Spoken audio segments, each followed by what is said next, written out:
also chair the competition authority when he's getting sites for notional values competing directly with other companies. And that is a problem.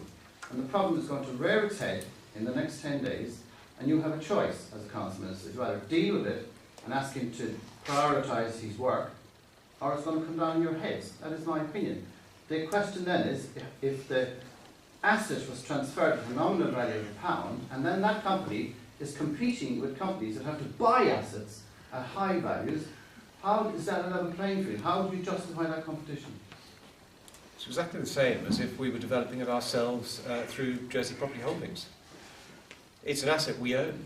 And it's creating competition. It's creating competition. How is it creating competition? It's creating because they've got an asset. They're not buying the land value.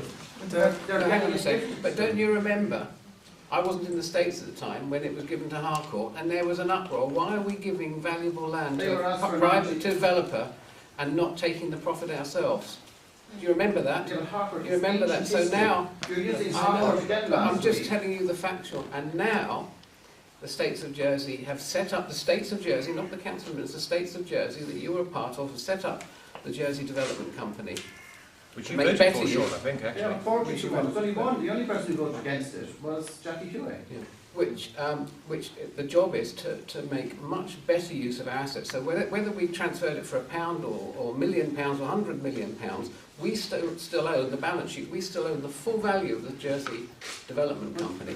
And there is creating competition now in the market where there was one dominant operator. The question is the role of the chairman of the development company compatible with his role as chairman of the competition authority when he's getting sites gifted to his company and the others have to compete and buy? He's not getting sites gifted. Sure. How is it? It's not his company. Sure. It's not his company. It's we know you don't like the waterfront development. Absolutely, I'm being honest. Why don't there you is, want the states to make money? But there is a question. Because it's a risk you shouldn't be taking. No, it's not. Sure. It's not a risk. It isn't a risk if you don't pay for the site. If you can make money just on the yield value of the building, that's one thing. But if you had to buy the site like another company and then do the development, We already own the site, so why would we buy it? It wouldn't dollars. You'd be taking money from one hand and putting So one pocket and putting it in another. So making it better for taxpayers is unfair, is it? it's not the way, it's the way you're doing it. And then you have a chairman who's in charge of our regulatory authority.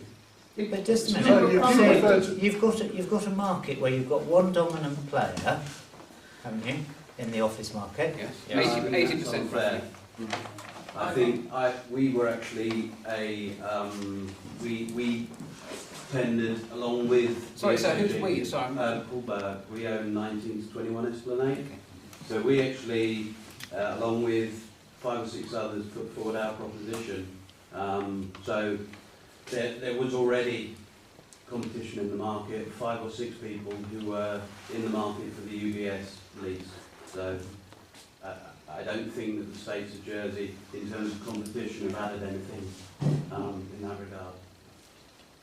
The question was, is the role of the chairman of both authorities, the Waterfront and the development company, and how do you reconcile that with the competition authority? Right. The view is that he has an unfair advantage. Has there been a complaint to the competition authority? I don't know. Because That's not my point. That's not the relevant question. It's very relevant. Do you guys think there's a conflict? Well, he was appointed by the state, as you know. I don't know what your vote was I when he was think appointed. a number of us didn't vote for him.